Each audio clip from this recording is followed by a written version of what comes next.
Livro, Graça Transformadora. Autor, Luciano Subirá. Prefácio. Para mim, é um grande privilégio escrever o prefácio desta obra. A primeira razão é porque conheço Luciano Subirá há 30 anos, desde quando ainda era um jovem missionário itinerante, solteiro, que tinha uma paixão muito grande pelo Senhor, e já nos abençoava muito desde então. A partir daquela época, começamos a andar juntos, num grupo que intitulávamos Igrejas Ligadas. Posteriormente, veio a tornar-se no MFI Brasil, a Comunhão Internacional de Ministros, que hoje tenho a honra de presidir. Luciano caminha conosco desde a fundação desse movimento interdenominacional que promove relacionamento entre ministros, bem como capacitação e auxílio para a jornada ministerial. Além da amizade de 3 décadas, atesto que tem sido um privilégio conhecê-lo e testemunhar quanto Deus tem usado a vida dele. Reconheço o Luciano não apenas como um excelente mestre do ensino bíblico, é minha referência principal no Brasil, como também pela voz profética que o Senhor tem dado à Igreja por intermédio dele. Eu sempre leio todas as suas obras, mais de uma vez, porque são profundamente abençoadoras. A segunda razão por que prefácio esta obra é que Graça Transformadora, com certeza, é um livro extremamente relevante para este tempo de grande confusão e engano, fruto de um ensino equivocado sobre o tema. Como sempre, meu amigo Luciano, mais uma vez foi usado pelo Espírito Santo para trazer clareza e entendimento aos corações. Em um tempo no qual muitos têm feito que o rio da graça seja cada vez mais largo e, ao mesmo tempo, extremamente raso, o autor nos desvenda mistérios claramente escondidos nas Escrituras, alertando-nos de que esse rio é maravilhoso, que a graça nasce no trono de Deus, mas tem margens bem definidas e águas profundas em seus fundamentos, cujas correntes nos levarão a crescer em santidade e intimidade com a presença do Pai. Com certeza, é um livro para ler e reler.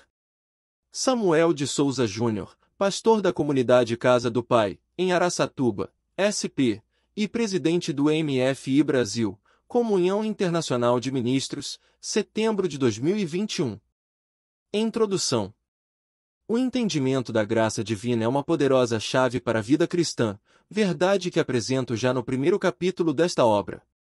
Vivemos dias em que a graça de Deus sofre distorções grotescas, tanto por parte de legalistas como de liberalistas. É fato que esses problemas remontam ao início da era cristã. Que não se ignore, entretanto, que as Escrituras apontam claramente que, nos fins dos tempos, haveria progressão quanto às ações malignas de disseminação do engano. É necessário, portanto, que os cristãos tenham uma fundamentação bíblica que defina tanto o que é quanto o que não é a graça de Deus. Para garantir a visão correta e completa do assunto, decidi trabalhar em uma construção lógica e cronológica dessa doutrina. Por esse motivo, sugiro a leitura dos capítulos na ordem em que são apresentados, uma vez que fundamentos essenciais à compreensão de capítulos posteriores serão estabelecidos desde os primeiros. Meu propósito é montar um quebra-cabeça doutrinário, demonstrando quais são as peças e onde elas se encaixam. Para isso, foi necessária a construção do raciocínio ao longo dos 20 capítulos do livro. Além deles, um apêndice foi disponibilizado para destacar a importância da macrovisão bíblica, mais como recapitulação do que como conclusão. Oro para que estas verdades sejam mais do que motivo de debate. Que elas, além de promoverem instrução e entendimento, fortaleçam a fé de muitos dos meus irmãos em Cristo. Que a compreensão bíblica, completa, da graça transformadora conduza muitos a uma vida de santidade que tanto reflete a imagem de Jesus quanto o exalta e glorifica.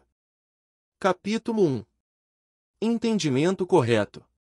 De fato, as maiores necessidades na teologia se dão pelo fato de não entendermos a graça de Deus. J. I. Packer. Em alguns círculos do mundo evangélico, a transmissão de uma visão equivocada da graça tem roubado o crescimento e a frutificação de muitos cristãos.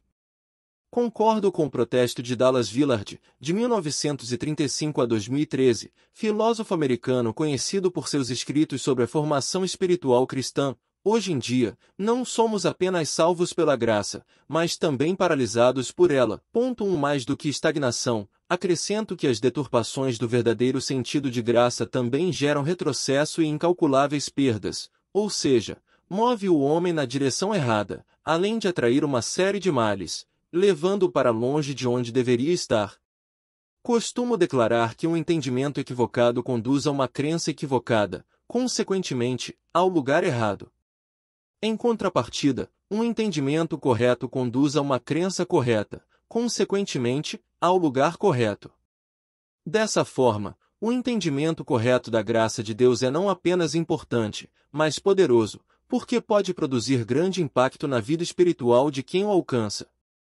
O problema é que, por meio de justificativas infundadas sobre o que seria a graça divina, os crentes estão afastando-se da vida cristã piedosa, fervorosa e dedicada que deveriam viver, claramente revelada no ensino neotestamentário, e isso tem afetado a capacidade de crescer e frutificar.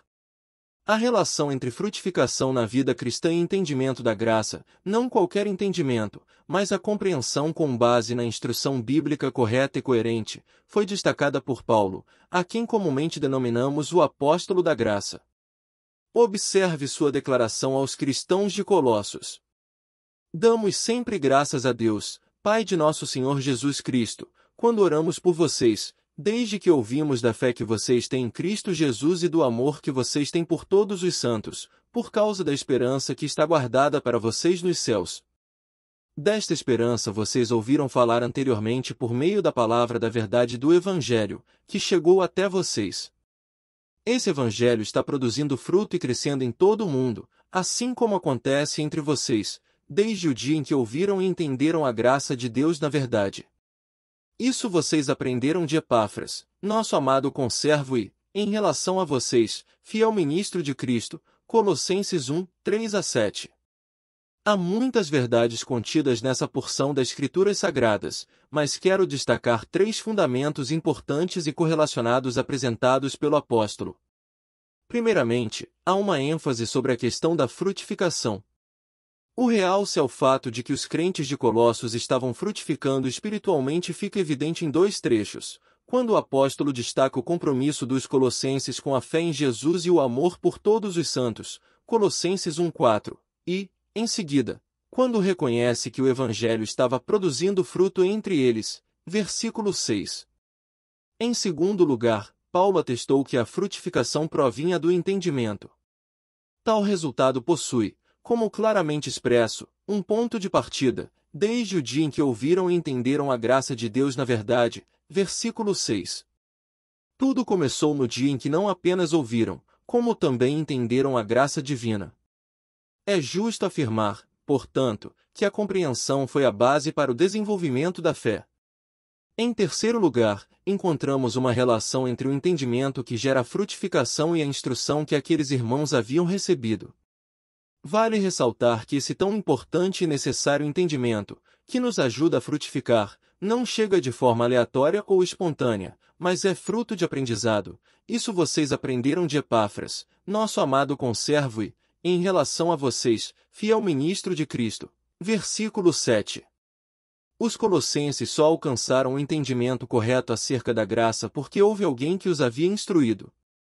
Logo, presume-se que, para ver frutificação na vida cristã, se faz necessário ser instruído e obter o correto entendimento da graça divina. Tony Koch, em Graça, o DNA de Deus, afirma. De forma geral, podemos dizer que o valor e a importância de uma doutrina podem ser medidos pela ênfase que a Bíblia dá a eles. Se a Bíblia fala muito sobre aquilo, então, provavelmente, deveríamos fazer o mesmo. Já que esse é um tema tão presente e central por todas as Escrituras, poderíamos realmente esperar conhecer ou compreender a Deus e quem nós somos em Cristo Jesus sem entender a graça. Graça não é um assunto periférico ou uma espécie de adendo aos olhos de Deus, pois sua graça é a essência de quem Ele é e também a base para as suas ações em nosso favor. Ela é também a força transformadora por trás de quem nos tornamos e de tudo o que somos capazes de fazer para Ele. Se a graça é tão proeminente na Bíblia, não deveria também ser soberana em seus estudos, para que você possa descobrir o que ela é e faz. Reiteramos que o entendimento da graça foi vital para a frutificação dos cristãos colossenses, contudo, continua sendo necessária uma instrução capacitadora nos nossos dias. Aos Coríntios, Paulo afirmou: vocês conhecem a graça de nosso Senhor Jesus Cristo, 2 Coríntios 8:9. Essa compreensão só é possível se houver ensino, orientação, mas não qualquer instrução. Epáfras foi chamado pelo apóstolo Paulo de fiel ministro de Cristo. O motivo do destaque é a fidelidade de Epáfras no ensino aos crentes de Colossos deu-se por haver muitos declarados ministros que deturpavam a graça de Deus. Em vez de promover a correta assimilação do que é graça divina, manchavam seu verdadeiro significado. Observe a advertência de Judas, em sua epístola, falando acerca da distorção da verdade das Escrituras. Amados, quando eu me empenhava para escrever-lhes a respeito da salvação que temos em comum, senti que era necessário corresponder-me com vocês, para exortá-los a lutar pela fé que uma vez por todas foi entregue aos santos. Pois certos indivíduos, cuja sentença de condenação foi promulgada há muito tempo, se infiltraram no meio de vocês sem serem notados. São pessoas ímpias, que transformam em libertinagem a graça do nosso Deus e negam o nosso único soberano e Senhor, Jesus Cristo. Judas 1, 3-4.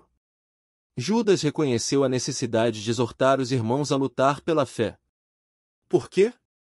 Porque havia, já naqueles primeiros anos da fé cristã, ensinos que relativizavam a verdade do Evangelho. De todas as possíveis ameaças envolvidas nessa advertência, uma é acentuada: a graça estava sendo transformada em libertinagem.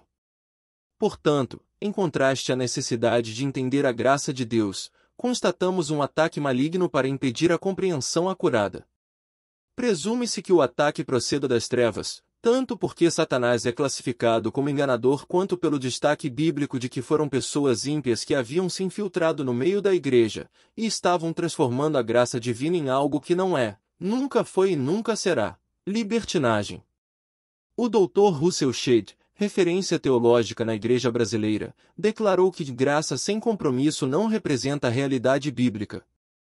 Fato é que, desde os primórdios da Igreja de Cristo, há tentativas de definir a graça como uma espécie de permissão ou complacência ao pecado. Aliás, deturpações heréticas da verdade do Evangelho têm batido à nossa porta ao longo de toda a história e com certa frequência, ainda que não seja possível detectar um padrão de periodicidade. Hoje, em especial, interpretações grotescas da graça bombardeiam a Igreja e atentam contra a sã doutrina. Em momentos como este, a importância da compreensão correta da graça divina, fundamentada na Palavra de Deus, salta em magnitude. Perceba a seriedade do protesto que faz John Bevere, em seu maravilhoso livro Kryptonita. Fico incomodado quando ministros fazem comentários como: não há diferença entre um cristão e um pecador, cristãos apenas foram perdoados. Isso é heresia e faz duas coisas horríveis. Primeiro, diminui o que Deus fez por nós através de Jesus, e segundo, nulifica sua promessa, mantendo seu povo cativo à corrupção deste mundo que é criada por desejos imorais. Esses perpetradores ímpios, que estão disfarçados de pastores, líderes ou crentes, ensinam ou, mais provavelmente, modelam através de seu estilo de vida aquilo que identificam como graça permissiva, em vez da autêntica graça habilitadora. Ou seja, a graça permissiva que é ensinada não nos protege da criptonita, alusão simbólica ao pecado, nem nos capacita a nos afastarmos dela, mas nos permite viver com pouco ou nenhum limite. Isso prepara o caminho para que a sociedade dite o nosso estilo de vida, pois a graça está sendo reduzida meramente a um cobertor em vez de uma força habilitadora. Portanto, basicamente, crentes vulneráveis ficam livres para buscar os desejos de sua natureza decaída, como modelado pela sociedade, tornando-se então susceptíveis à criptonita. Esse não é o propósito da graça de Deus. 4 Por um lado, Shedd condena como antibíblica a graça sem compromisso. Por outro, Bevere aponta que o propósito da graça de Deus, não menos que isto, deturpação do conceito real e bíblico. Lemos na carta à igreja de Éfeso, uma das 7 igrejas da Ásia às quais o Senhor se dirigiu em Apocalipse, menções específicas aos nicolaítas, mas há uma coisa a seu favor: você odeia as práticas dos nicolaítas, como eu também as odeio. Apocalipse 2:6. A igreja de Pérgamo, há mais uma referência. De igual modo você tem também os que se apegam aos ensinos dos nicolaítas, Apocalipse 2:15. Quem eram os tais nicolaítas? A maioria de nós apenas lê, sem tentar entender precisamente o que estava sendo dito. Hernandes Dias Lopes resume aspectos históricos por trás desse grupo, bem como suas crenças e práticas. Eles ensinavam que a liberdade em Cristo é a liberdade para o pecado. Diziam, não estamos mais debaixo da tutela da lei. Estamos livres para viver sem freios, sem imposições, sem regras. Esse simulacro da verdade era para transformar a graça em licença para a imoralidade, a liberdade em libertinagem. Os nicolaítas ensinavam que o crente não precisa ser diferente. Quanto mais ele pecar, maior será a graça, diziam. Quanto mais ele se entregar aos apetites da carne, maior será a oportunidade do perdão. Eles faziam apologia ao pecado. Eles defendiam que os crentes precisam ser iguais aos pagãos. Eles deviam se conformar com o mundo. Por essa razão, o texto nos diz que Cristo odeia as obras dos nicolaítas. Ele odeia o pecado. O que era odiado em Éfeso era tolerado em Pérgamo. O que alguns chamam atualmente de a nova revelação da graça deveria ser classificado como a velha heresia do gnosticismo.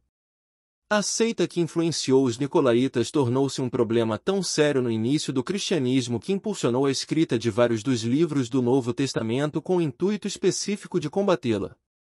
Russell Champlin explica, nada menos de 8 livros do NT foram escritos para combater ao gnosticismo, a saber, Colossenses, as 3 epístolas pastorais, as 3 epístolas joaninas e Judas. Os gnósticos removeram do evangelho o imperativo moral, não vendo nele nenhuma função santificadora. Em sua suposta elevada sabedoria, mediada pelas artes mágicas, pelo cerimonialismo e por um falso misticismo, imaginavam-se isentos das exigências morais. Não há que se duvidar que muitos deles usavam passagens de escritos paulinos, como o 14º capítulo da Epístola aos Romanos ou o 8º capítulo da primeira Epístola aos Coríntios, para ensinarem que tudo era questão indiferente, não meramente a observância externa de dias santificados, carnes, bebidas etc., conforme Paulo ensinara. Portanto, tinham tendências antinominianas extremas. Em outras palavras, não havia lei moral no evangelho deles. Aqui, temos o objetivo de não somente ajudar os que, pela compreensão correta, frutificarão ainda mais, como também vacinar o coração e a mente de cristãos que, sem uma compreensão bíblica abrangente, podem tornar-se vítimas dessa enganosa e libertina definição de graça divina, o que inevitavelmente atrai consequências não agradáveis. Thomas C. Oden, teólogo americano, é preciso em alertar que o estudo da graça é o estudo da capacitação da liberdade. A liberdade a qual aqui me refiro não é política ou econômica, mas a mais fundamental liberdade, que secundariamente se expressa na vida econômica e política. A liberdade em cuja capacitação mais estamos interessados é classicamente chamada liberdade da escravidão do pecado, liberdade para viver uma vida que é bem-aventurada. Não é prudente ignorar as inúmeras advertências bíblicas contra falsos mestres e profetas, que apontam o perigo do engano e da deturpação da verdade. Tampouco se deve achar que tal perigo ficou confinado ao passado, ou que se refere somente ao futuro da Igreja, em dias distantes. A ameaça mira o hoje, o alerta das Escrituras também nos diz respeito. Enquanto ignoramos a gravidade do problema, rejeitamos igualmente a necessidade, e, por que não, a responsabilidade, de preveni-lo e, ao mesmo tempo, combatê-lo. Leiamos um trecho de outro livro da nossa autoria, O Impacto da Santidade, que retrata tanto a temporalidade de ensinos enganosos quanto a importância de não ficarmos inertes. Observe outra afirmação de Paulo a Timóteo sobre os mesmos tempos do fim. Ora, o Espírito afirma expressamente que, nos últimos tempos, alguns apostatarão da fé, por obedecerem a espíritos enganadores e a ensinos de demônios, pela hipocrisia dos que falam mentiras e que têm cauterizado a própria consciência. 1 Timóteo 4, 1-2. Novamente, quando citam como marcante a apostasia dos últimos tempos, as Escrituras não definem tal característica como exclusividade do fim. A própria palavra de Deus relata casos de apostasia desde o início da era cristã. Mais uma vez, a ênfase do apóstolo está na piora significativa dos sintomas. Eles já existiam, não são novos, mas serão bem piores. Não era pessimismo de Paulo, ou uma interpretação equivocada baseada nas circunstâncias daqueles dias. Ele acredita a afirmação expressa ao Espírito Santo. Estamos diante de uma revelação importante acerca do futuro. Qual a razão da advertência? Para que a igreja não fosse pega de surpresa ou despreparada nos últimos dias. Fico feliz que o versículo não diz que todos apostatarão da fé, apenas alguns. Contudo, a Bíblia afirma que o reino das trevas, indicado nos termos de espíritos enganadores e demônios, terá armas para usar na guerra final contra a fé cristã, a hipocrisia, a mentira e uma consciência cauterizada. Serão tempos difíceis para viver a sã doutrina, porque a oposição não virá somente do lado de fora, mas também do lado de dentro. Essa foi a preocupação que me moveu a fortalecer a doutrina da santidade. A oposição interna se dará por meio de ensinos contrários, de uma doutrina enferma, não sadia. Homens terão sede de ouvir apenas aquilo que desejam, sede que será saciada por pregadores que, além de já terem a própria consciência cauterizada, ainda demonstrarão verdadeira fome de reconhecimento e popularidade humanos. Pois haverá tempo em que não suportarão a sã doutrina, pelo contrário, cercar-se-ão de mestres segundo as suas próprias cobiças, como que sentindo coceira nos ouvidos, e se recusarão a dar ouvidos à verdade, entregando-se às fábulas. 2 Timóteo 4, 3-4, sob o risco de ser repetitivo, afirmo mais uma vez, o apóstolo não diz que aquele tipo de pessoa só existiria no futuro, sem ocorrências em sua própria época. O foco é na predominância de tais características no fim dos tempos. Assim como, no meio do povo, surgiram falsos profetas, assim também haverá entre vós falsos mestres, os quais introduzirão, dissimuladamente, heresias destruidoras, até ao ponto de renegarem o soberano Senhor que os resgatou, trazendo sobre si mesmos repentina destruição. E muitos seguirão as suas práticas libertinas, e, por causa deles, será infamado o caminho da verdade. Também, movidos por avareza, farão comércio de vós, com palavras fictícias. Para eles o juízo lavrado a longo tempo não tarda, e a sua destruição não dorme. 2 Pedro 2, 1-3. Haverá falsos mestres. Mais uma vez, a conjugação futura não anula a existência anterior de falsos ensinos, a ênfase está no aumento deles. Atente para a expressão entre vós. Pedro denuncia uma oposição interna à verdade da palavra. Sim, os falsos mestres surgem dentro da própria igreja. O adjetivo destruidoras, aplicado a tais heresias, deixa claro o poder devastador contra a vida cristã daqueles que derem ouvidos. Além disso, o estilo de vida distorcido será imitado por muitos, o que difamará o caminho da verdade. Os falsos mestres defendem o pecado, em vez da santidade, com ações e com palavras fictícias, para justificar as escolhas contrárias à palavra de Deus. A Nova Versão Transformadora traduziu o versículo 2 assim: muitos seguirão a imoralidade vergonhosa desses mestres, e por causa deles o caminho da verdade será difamado. Penso que a maioria dos cristãos atuais, incluindo muitos ministros do Evangelho, não mensuram o perigo já instalado em nosso meio. O pior é que seguirá crescendo. Em dias de globalização, o cristão pode ser exposto ao engano em larga escala, sem nunca ter deixado de frequentar a sua própria igreja, na qual a pregação se mantém fiel às Escrituras. As ferramentas de grande alcance podem envenenar, com facilidade e rapidez, muita gente. Por isso, é necessário fundamentar, cada vez mais, a sã doutrina. Não basta não pregar o erro, devemos combatê-lo. Era isso que os apóstolos faziam. Veja a preocupação de Paulo. Quanto ao mais, irmãos meus, alegrai-vos no Senhor. A mim, não me desgosta e a segurança para vós outros que eu escreva as mesmas coisas. Acautelai-vos dos cães. Acautelai-vos dos maus obreiros. Acautelai-vos da falsa circuncisão. Filipenses 3, 1-2. O que o apóstolo estava dizendo? que ele não se permitiria cansar de falar as mesmas coisas. Sim, ele está falando sobre repetir as mesmas verdades já anunciadas e enfatizadas. Por quê? Porque é segurança para vós. Em outras palavras, ele disse, é para a proteção de vocês. Proteção de quem e do quê? Dos maus obreiros e seus falsos ensinos. Leia mais uma instrução de Paulo, agora Tito, porque é indispensável que o bispo seja irrepreensível como dispenseiro de Deus, não arrogante, não irascível, não dado ao vinho, nem violento, nem cobiçoso de torpe ganância, antes, hospitaleiro, amigo do bem, sóbrio, justo, piedoso, que tenha domínio de si, apegado à palavra fiel, que é segundo a doutrina, de modo que tenha poder tanto para exortar pelo reto ensino como para convencer os que o contradizem. Porque existem muitos insubordinados. Macrovisão. Além dos motivos já citados que me levam a publicar este ensino, acrescento a importância da cosmovisão bíblica. Não se constrói um entendimento doutrinário com microvisão, mas com macro.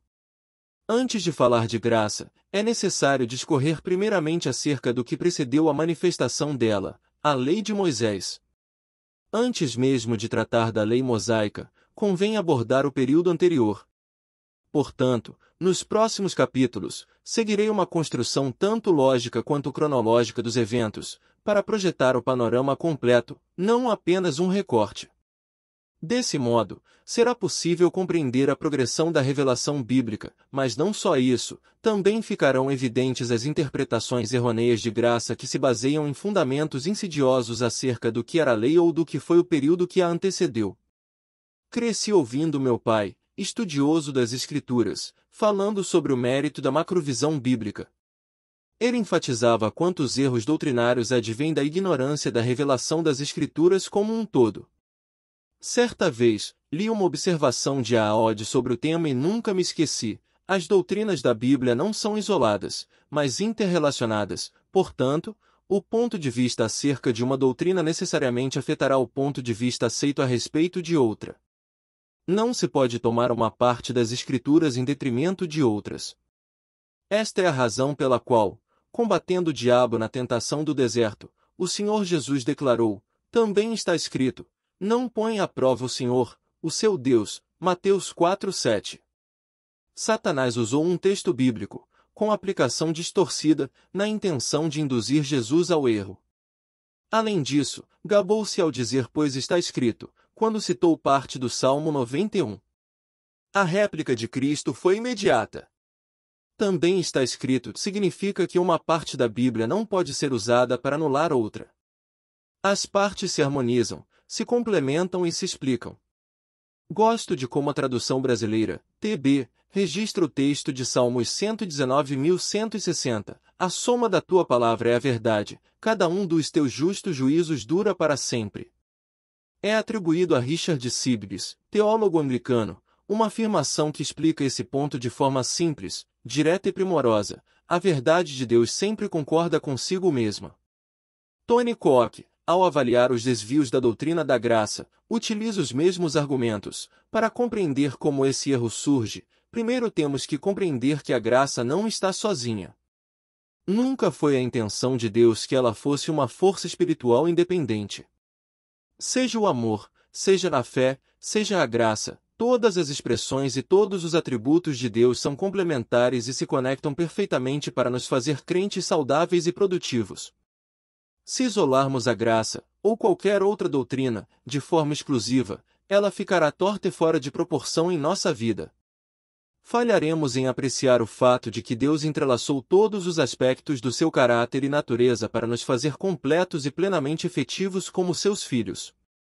As verdades da Bíblia não são uma questão de uma coisa ou outra, elas são considerações todas inclusivas, e devemos abraçar todas as verdades de Deus. Nenhum estudo sobre qualquer tópico bíblico deveria construir um altar em torno daquela verdade em particular e fechar a porta para o resto das doutrinas bíblicas. Nenhuma doutrina deveria ser elevada inapropriadamente acima de qualquer outra. Eu disse que esses atributos são complementares porque as verdades e bênçãos que fluem do coração de Deus para nós nunca estão em contradição ou em competição umas com as outras. Ele as colocou em nossa vida, e é por isso que devemos aprender a manejar bem a palavra da verdade. Timóteo 2,15. Assim poderemos ver cada verdade, cada atributo de Deus, na combinação perfeita e harmoniosa que ele intencionava. Ponto. Deus poderia ter escolhido se comunicar conosco de forma unidimensional, mas escolheu nos dar uma perspectiva multidimensional da sua natureza e da sua obra. Se isolarmos uma verdade acima de todas as outras, terminaremos com uma perspectiva distorcida de Deus e da sua palavra, como também de nós mesmos e de como devemos viver como filhos de Deus. Ponto. A graça não inválida nem transforma em obsoleta qualquer outra verdade do Novo Testamento. Ela honra e trabalha em conjunto com todos os atributos e expressões de Deus em nossa vida. Examine a relação de atividades entre a graça e as outras partes espirituais da sua vida. Você verá que não existe competição entre elas, elas não estão lutando umas contra as outras, rivalizando pela sua atenção contra todas as outras. Elas trabalham juntas para manter sua saúde espiritual tragicamente. Lidamos hoje com a teologia de uma página só e, às vezes, com a teologia de um versículo só, quando bobagens travestidas de sabedoria são advogadas por um trecho, mas ignoram os demais ensinos contidos na mesma página, para não dizer no restante de toda a Bíblia. Vejo garotos, na idade, na fé e na experiência ministerial, se levantando para fazer afirmações ousadas sobre lei e graça, construindo seu raciocínio em apenas alguns versículos. Desprezam o fato de que as explicações concernentes ao que vivemos hoje já constavam nas próprias figuras da lei mosaica. O resultado é que, sem se aprofundarem no assunto, eles têm assassinado a interpretação bíblica e gerado confusão e prejuízo espiritual para muitos. Para explicar a justificação pela fé, por exemplo, Paulo recorre a eventos da vida de Abraão, descritos na lei mosaica, Gálatas 3, 16 a 18, cita as duas mulheres com quem o patriarca gerou filhos como alegoria dos dois tipos de linhagem do pai da fé, a natural e a espiritual, Gálatas 4, 21 a 31. Quando Estevão, em seu sermão, deseja expor a ação divina aos judeus, ele percorre a história dos hebreus, começando por Abraão, passando pelos patriarcas, pela ida para o Egito, pelo êxodo liderado por Moisés, pela construção do tabernáculo, pela conquista de Canaã sob a liderança de Josué, pelo reinado de Davi e pelo templo construído por Salomão. Somente então, depois de todo esse caminho, anuncia Jesus. Por quê? Porque estava apresentando o conceito de progressão no plano divino. Isso é macrovisão bíblica. Insisto, é de suma importância enxergar o panorama completo, não somente uma parte. É crucial buscar o entendimento do todo, não apenas resumido, mas em detalhes. Da mesma forma, se almejamos uma revelação plena da graça de Deus, devemos entender profundamente cada uma das peças que compõem o quebra-cabeça bíblico. Some-se ao mal da microvisão bíblica a recorrência histórica de assimilação da cultura secular pela Igreja, que não mantém, pelo menos não o tempo todo, um posicionamento firme na contracultura. Desde o início da era cristã, foram propagadas heresias que, além da falta de respaldo da Bíblia como um todo, também eram determinadas por questões culturais, filosofia grega ou gnose, para ser específico. Em tempos modernos, nos quais os valores absolutos são culturalmente relativizados, vemos a mesma influência. Esta chega agora ao relaxamento de valores. Para justificar o injustificável no meio cristão, difunde-se a história de que há uma nova revelação sobre graça. Temos, assim, um casamento entre a distorção do ensino das Escrituras, que surge com base em porções descontextualizadas, e a influência cultural mundana. Classifico isso, sem medo, de pseudo-graça. Tempos distintos da humanidade. Propositalmente, mesmo que pareça óbvio, é necessário começar do começo. Antes de chegar à revelação correta e completa da graça divina, é preciso saber o que exatamente antecedeu e sucedeu a ela. Portanto, para levantar os primeiros tijolos nessa construção da macrovisão bíblica, abordaremos primeiramente dois períodos distintos, de Adão até Moisés, período antes da lei, e de Moisés até Jesus, período da lei. Além disso, como vimos no exemplo de Estevão, a progressão também deve ficar clara. Somente depois de fundamentar como tais períodos serviram de preparação para a chegada da salvação divina aos homens é que passaremos a tratar efetivamente do que é graça e qual sua devida aplicação prática. Pois a lei foi desde 1 de Adão até Moisés, Romanos 5, 12 a 14. Esse período abrange a queda do homem e suas consequências. O pecado entrou no mundo, e a morte passou a toda a humanidade. Apesar de haver pecado no mundo, contudo ele não é levado em conta quando não há lei. Romanos 4,15. Ainda assim, a morte reinou de Adão até Moisés. Com a chegada da lei, finda-se o primeiro período, ao qual farei referência como antes da lei. 2. De Moisés até Jesus, João 1,17. Aqui temos a manifestação da lei que pôs todos os seres humanos debaixo do pecado, realçando a força que este possui, Romanos 5,20, 1 Coríntios 15,56, e que serviu de tutor para conduzir-nos a Cristo, Gálatas 3, 23 a 24. Começa em Moisés e termina com a primeira vinda de Jesus. Citarei esse período como a lei. 3. Da primeira até a segunda vinda de Cristo. Quando Paulo escreve a Tito, fala da graça de Jesus, que se manifestou Salvador aos homens, e nos ensina a viver uma vida sóbria, esperando sua vinda. Tito 2, 11 a 13. A graça compreende, portanto, da primeira à segunda vinda de Cristo, quando experimentaremos a plenitude da salvação, que envolve a glorificação do homem e a redenção da natureza. Romanos 8, 19 a 23. A esse período, chamarei de a graça. Creio que este material pode servir de fonte de estudo, e assim espero, aconselho e oro para que seja. Considere, questione, reflita e, se possível, debata com outros. Há um caminho de milhares de anos que o convido a percorrer comigo nestas páginas, mas a recompensa está à nossa espera na linha de chegada. Que o Senhor nos ajude a crescer no entendimento de Sua palavra. Sinopse do capítulo em tópicos. Entender corretamente não é só uma questão intelectual, mas tem o poder de conduzir à frutificação. 2. A graça não é, nunca foi e nunca será libertinagem. 3. A graça sem compromisso é antibíblica. 4. A nova revelação da graça é, na verdade, a velha heresia do gnosticismo. 5. Desde o início da era cristã até o último dia, haverá tentativas de perverter, distorcer e alterar o Evangelho. 6. Não se constrói entendimento doutrinário com microvisão, mas com a macrovisão bíblica, visão do todo, nunca de apenas uma parte. 7. Há uma progressão na revelação bíblica que não pode ser ignorada. 8. Historicamente, a Igreja se apropria da cultura mundana. Hoje, a influência vem na forma do relaxamento de valores. 9. Tempos bíblicos, de Adão até Moisés, antes da lei, de Moisés até Jesus, a lei, da primeira até a segunda vinda de Cristo, a graça. Perguntas para reflexão. 1. Baseado na afirmação de Paulo aos Colossenses, Colossenses 1, 3 a 7, por que é tão importante alcançar o entendimento correto da graça? 2. Como a compreensão correta pode ser alcançada? Ou melhor, como evitar a compreensão errônea? 3. O que Paulo quis dizer ao utilizar a expressão outro evangelho, Gálatas 1, 6 a 9?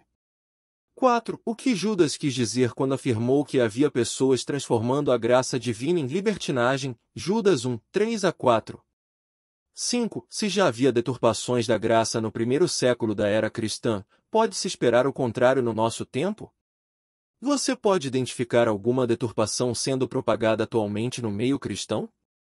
6. 5 textos bíblicos foram citados como advertência aos perigos do engano e da distorção doutrinária.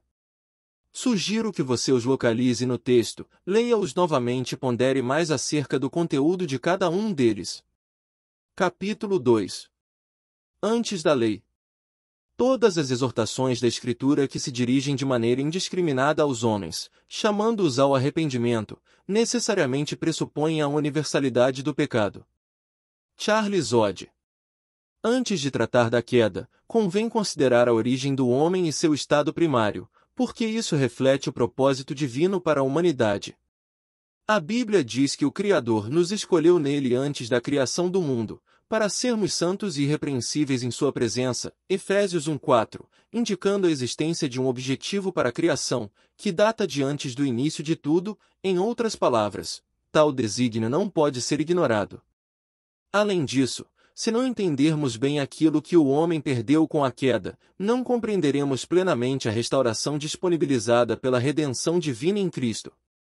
Augustus H. Strong aponta que o estado original deve 1. Contrastar-se com o pecado, 2. Ser um paralelo com o estado de restauração. O autor ainda destaca, acerca da essência do estado original do homem, o seguinte. Pode ser resumida na expressão a imagem de Deus. Disse que o homem foi criado à imagem de Deus, Gênesis 1, 26-27. Em que consiste essa imagem de Deus? Respondemos que 1. Na semelhança natural a Deus, ou personalidade. 2. Na semelhança moral com Deus ou santidade. É importante distinguir claramente entre os dois elementos compreendidos na imagem de Deus, o natural e o moral. Em virtude do primeiro, o homem possui certas faculdades, intelecto, sentimento, vontade. Em virtude do segundo, ele tem inclinações corretas, tendência, propensão, disposição. Em virtude do primeiro, ele investe em certas forças. Em virtude do segundo, imprime-se uma direção a tais forças. Criado à imagem natural de Deus, o homem tem um caráter santo. O primeiro lhe dá capacidade natural, o segundo, uma capacidade moral. Os pais gregos davam ênfase ao primeiro elemento, a personalidade. Os pais latinos davam ênfase ao segundo elemento, a santidade. Concordo com as duas ênfases, natural e moral. Entendo que elas não concorrem entre si, antes, são complementares. Contudo, destacarei posteriormente o que é defendido pela ala latina dos pais da Igreja, a santidade divina projetada para ser manifesta em nós. Esta é a ênfase bíblica, tanto no Antigo Testamento quanto no Novo Testamento.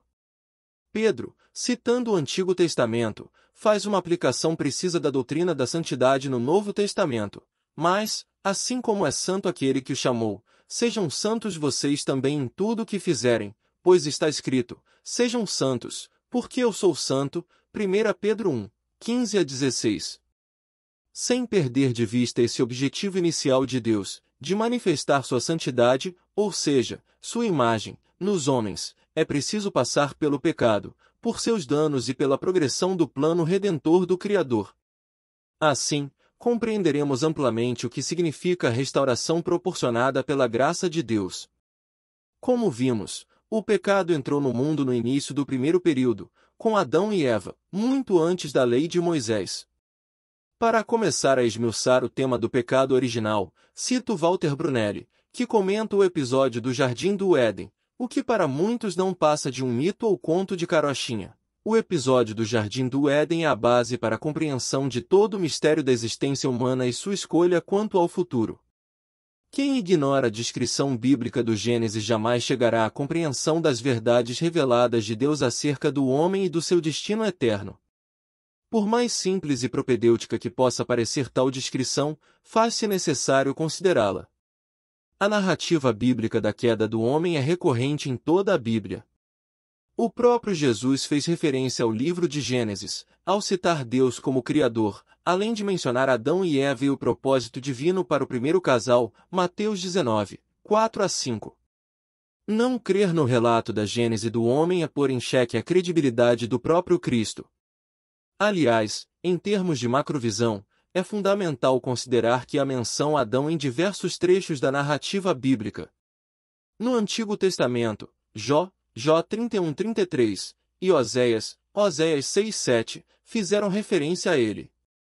No Novo Testamento, além de Jesus, Paulo, Romanos 5,14, 1 Coríntios 15,45, e Judas 1,14, também o citaram. O apóstolo Paulo não tratou apenas da existência do cabeça dos seres humanos, mas também dos danos, consequentes do pecado deste, estendidos a toda a humanidade. Logo, para nós os que cremos nas Sagradas Escrituras, este é o ponto de partida. Para os que não querem crer em Adão, que sejam coerentes a ponto de tampouco crerem no restante do conteúdo bíblico. É tudo ou nada. Dito isso, passo a abordar o pecado do primeiro homem e as consequências geradas. A Bíblia é explícita quanto à propagação dos efeitos daquele erro a toda a humanidade. Portanto, assim como por um só homem entrou o pecado no mundo, e pelo pecado veio a morte, assim também a morte passou a toda a humanidade, porque todos pecaram. Porque antes de a lei ser dada havia pecado no mundo, mas o pecado não é levado em conta quando não há lei. No entanto, a morte reinou desde Adão até Moisés, mesmo sobre aqueles que não pecaram à semelhança da transgressão de Adão, o qual prefigurava aquele que havia de vir, Romanos 5, 12 a 14. Apesar de, sem lei, o pecado não ser levado em conta, sua consequência de morte espiritual manifestou-se e foi transmitida a todo ser humano. De que maneira? Por meio da reprodução. Transmissão do pecado. O pecado afetou a natureza de Adão. O primeiro homem, criado segundo a imagem e a semelhança de Deus, perdeu o que lhe fora dado. Expulso do jardim do Éden, passou a reproduzir uma natureza corrompida conforme sua linhagem, ou seja, todos os seres humanos, pois todos pecaram e estão destituídos da glória de Deus. Romanos 3:23. Podemos especular o motivo que justifica a expulsão do jardim. Alguns acreditam que se trata de um livramento, para que o homem não comesse da árvore da vida e, assim, perpetuasse seu estado de morte espiritual por toda a eternidade. Outros entendem que o objetivo foi evitar que o primeiro casal tivesse acesso, sem arrependimento nem remissão, princípios divinos inegociáveis, à vida eterna. Em todo caso, o que não se pode discutir é o efeito do pecado, que fez Adão e Eva serem desterrados do Éden.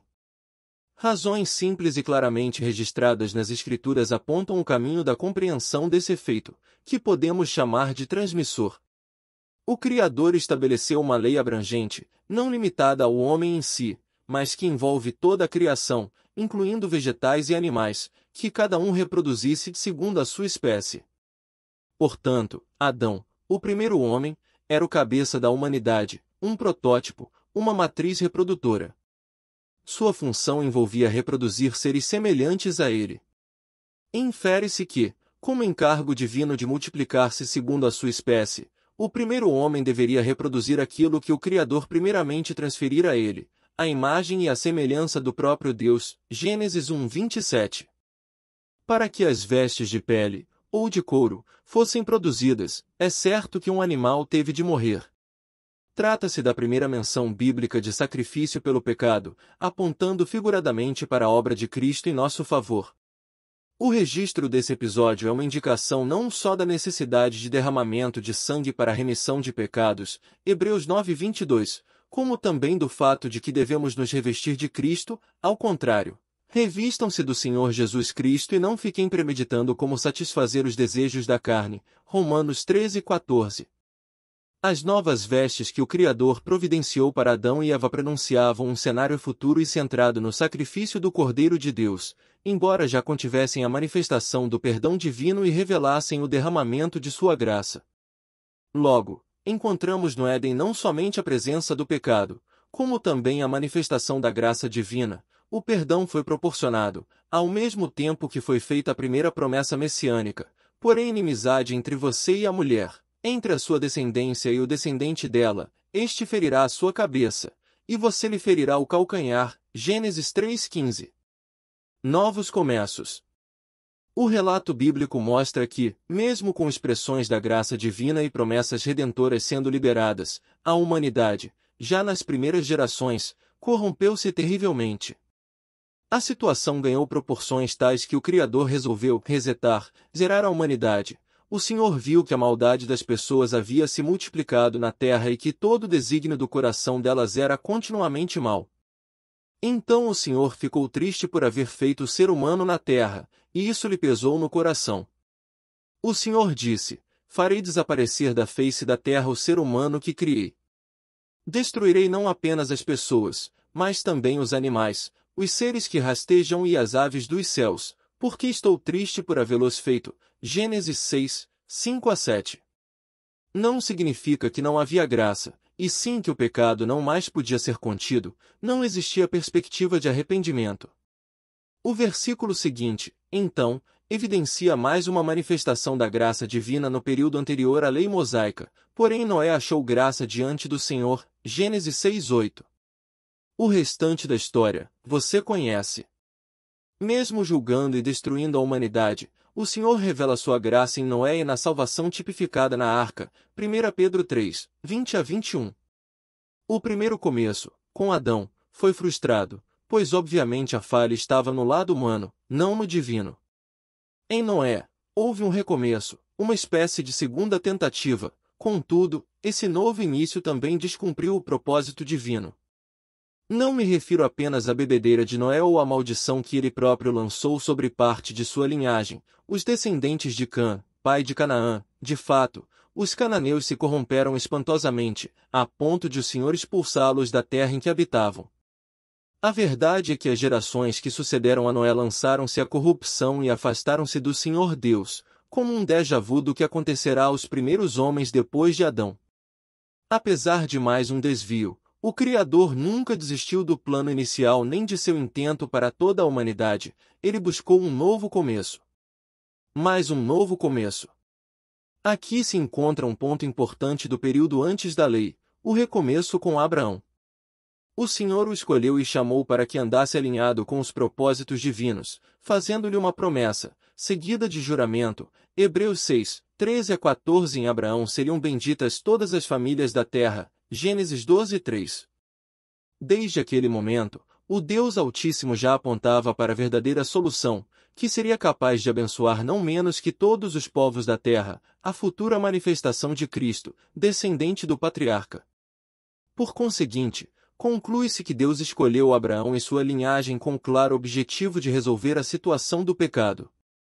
O plano era demonstrar, mediante a descendência do pai da fé, justiça, amor e graça, como capítulos de uma longa história, até chegar ao ato final, no qual entraria em cena o Messias. A solução definitiva não se manifestaria no período de vida de Abraão, tampouco nos séculos seguintes, mas a preparação para isso já tivera início. El Shaddai firmou uma aliança na qual prometia dar à descendência de Abraão a terra de Canaã, Gênesis 15, 18. A linhagem abraâmica viria, no futuro, se estabelecer ali como nação. A ideia de um cumprimento não imediato da promessa pode ser percebida em detalhes antecipados pelo próprio Senhor. Então o Senhor lhe disse: saiba que os seus descendentes serão estrangeiros numa terra que não lhes pertencerá, onde também serão escravizados e oprimidos por 400 anos. Mas eu castigarei a nação a quem servirão como escravos, e depois de tudo, sairão com muitos bens. Você, porém, irá em paz a seus antepassados e será sepultado em boa velhice. Na quarta geração, os seus descendentes voltarão para cá, porque a maldade dos amorreus ainda não atingiu a medida completa. Gênesis 15, 13-16. O pai da fé também recebeu instruções sobre a preparação e a continuidade geral. Além disso, o Novo Testamento revela um detalhe particular da fé dos patriarcas, o que inclui Abraão. Todos esses viveram pela fé e morreram sem receber o que tinha sido prometido, viram-no de longe e de longe o saudaram, reconhecendo que eram estrangeiros e peregrinos na terra. Hebreus 11, 13. Em suma, a solução não chegaria depressa, mas a preparação havia começado. Por que Deus escolheu Abraão? Como premissa, é importante lembrar que os planos divinos parecem intencionar sempre mais do que apenas o indivíduo em si. Deus pensa em gerações, em séculos, em milhares de anos à frente. A resposta, então, não é que o Senhor desejava a multiplicação do homem Abraão, tornando-o uma grande nação em seu próprio tempo e nada além disso. Qual era o propósito divino para aquela nação abraâmica embrionária? O Senhor almejava tocar toda a terra. Sim, foi por isso que fez a promessa ao patriarca: por meio de você todos os povos da terra serão abençoados. Gênesis 12, 3. Ao escolher o povo hebreu para si, Deus não objetivava que somente os hebreus conhecessem o Criador. Seu desejo era que todas as nações fossem influenciadas, e portanto, abençoadas pelo que aconteceria com aquela linhagem e por meio dela. Dela viria o Cristo, nada menos que a solução definitiva para todos os povos da terra. É importante destacar o amplo propósito divino. Depois do começo com Adão e de um novo começo com Noé, houve um recomeço com Abraão e a continuidade maravilhosa com a chegada de Jesus Cristo. Outro aspecto a salientar é a agenda predefinida e adiantada com Abraão pelo Senhor, que define um marco de transição do primeiro para o segundo período. A linhagem do patriarca seria reduzida à escravidão em terra alheia, mas na quarta geração, 400 anos depois, seria liberta. Somente depois de 4 séculos, portanto, os hebreus se tornariam a nação numerosa da qual Deus falará, que entraria e tomaria posse da terra prometida. Ao se aproximar o tempo em que Deus cumpriria sua promessa a Abraão, aumentou muito o número do nosso povo no Egito. Atos 7:17. Em seguida, mais uma vez, o relato bíblico enfatiza o tempo. Naquele tempo nasceu Moisés, que era um menino extraordinário. Atos 7:20. Nota da NVI. Era bonito aos olhos de Deus. Por meio de Moisés, a lei foi dada, e o novo período teve início, ou seja, o tempo da lei.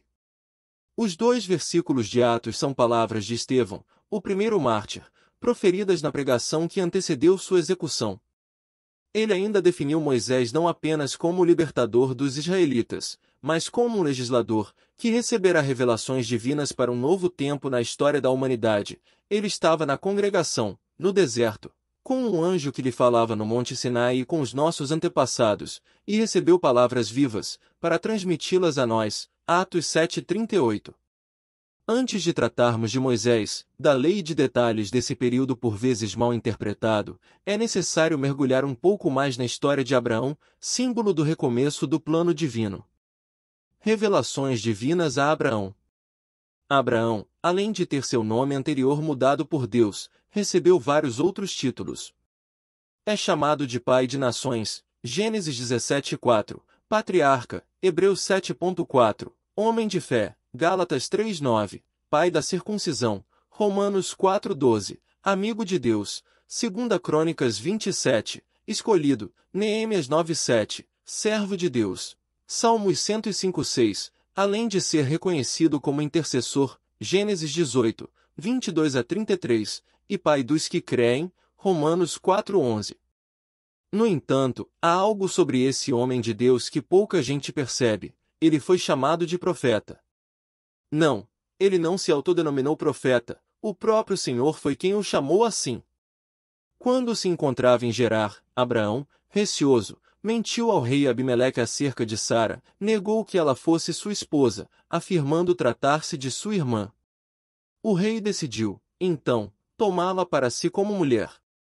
Levou-a para casa, antes de ter relações sexuais com ela, porém, o Senhor apareceu a ele em sonho, advertindo sobre o pecado que estava prestes a cometer, o que o levou a ordenar a restituição de Sara ao marido. Agora devolva a mulher ao marido dela. Ele é profeta e orará em seu favor, para que você não morra. Mas, se não a devolver, esteja certo de que você e todos os seus morrerão. Gênesis 27. Ao olhar para Abraão como profeta, é necessário destacar as manifestações divinas em sua vida, principalmente as revelações que recebia. Quero enumerar algumas, e desse modo, destacar o que, em geral, é ignorado. O pai dos que creem era um homem que recebia revelações divinas. O Senhor disse a Abrão, Gênesis 12:1. Este é o momento do chamado inicial, que impulsionou o patriarca a seguir rumo a uma terra desconhecida, ainda a ser apontada por Deus. 2. O Senhor apareceu a Abrão e disse, Gênesis 12:7. Ao chegar a Canaã, o pai da fé recebe a primeira promessa acerca da terra prometida que seria entregue à sua linhagem. 3. Disse o Senhor a Abrão, Gênesis 13:14. Logo depois de separar-se de seu sobrinho Ló, instrução divina inicial que o patriarca havia ignorado, Deus volta a falar com Abraão a respeito da herança prometida. 4. Depois dessas coisas o Senhor falou a Abrão numa visão, não tenha medo, Abrão. Eu sou o seu escudo, grande será a sua recompensa. Gênesis 15:1. Depois da guerra contra os reis que haviam levado cativo seu sobrinho Ló e do encontro com Melquisedeque, o Senhor fala novamente com seu servo por meio de uma visão. Foi nela que o Altíssimo revelou os 400 anos de escravidão que os hebreus enfrentariam no Egito, embora também tenha anunciado que sairiam de lá com muitos bens e voltariam para possuir Canaã. 5. Quando Abrão estava com 99 anos de idade, o Senhor lhe apareceu e disse: Eu sou o Deus Todo-Poderoso, ande segundo a minha vontade e seja íntegro. Gênesis 17:1. Este foi o episódio no qual Deus reafirmou a aliança com Abraão e sua descendência, além de instituir o rito da circuncisão como sinal dela. Gênesis 17:13. O Senhor também mudou o nome de Sarai, sua esposa, para Sara. Falou, ainda, a respeito de Sara dar à luz um filho, que se chamaria Isaque. Logo após tal declaração, a manifestação divina se encerrou. Quando terminou de falar com Abraão, Deus subiu e retirou-se da presença dele. Gênesis 17:22. 6. O Senhor apareceu a Abraão perto dos carvalhos de Manre. Gênesis 18:1. Antes de comunicar a destruição das cidades de Sodoma e de Gomorra, Deus visitou seu amigo. A teologia classifica esse tipo de aparição divina de teofania, uma espécie de manifestação limitada da presença de Deus.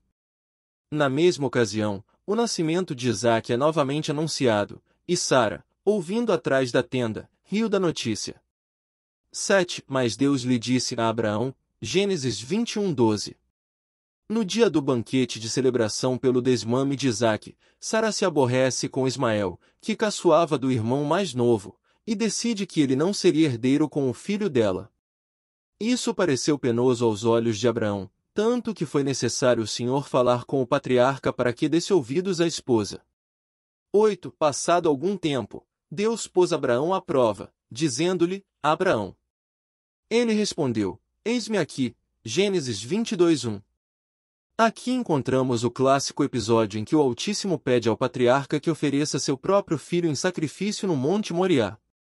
9. Mas o anjo do Senhor o chamou do céu: Abraão.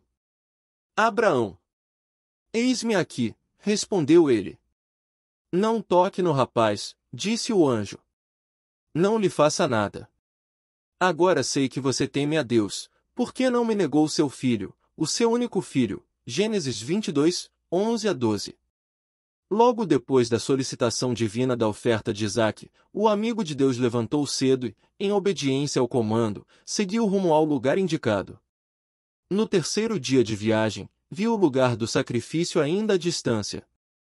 Quando finalmente chegou e estava pronto para imolar o filho, o Senhor pediu que não concluísse o que estava disposto a fazer. Em lugar de Isaque, Abraão sacrificou o cordeiro provido pelos céus. Então, naquela hora, Deus falou a Abraão novamente. Pela segunda vez o anjo do Senhor chamou do céu a Abraão e disse: Juro por mim mesmo, declara o Senhor, que, por ter feito o que fez, não me negando seu filho, o seu único filho, esteja certo de que o abençoarei e farei seus descendentes tão numerosos como as estrelas do céu e como a areia das praias do mar.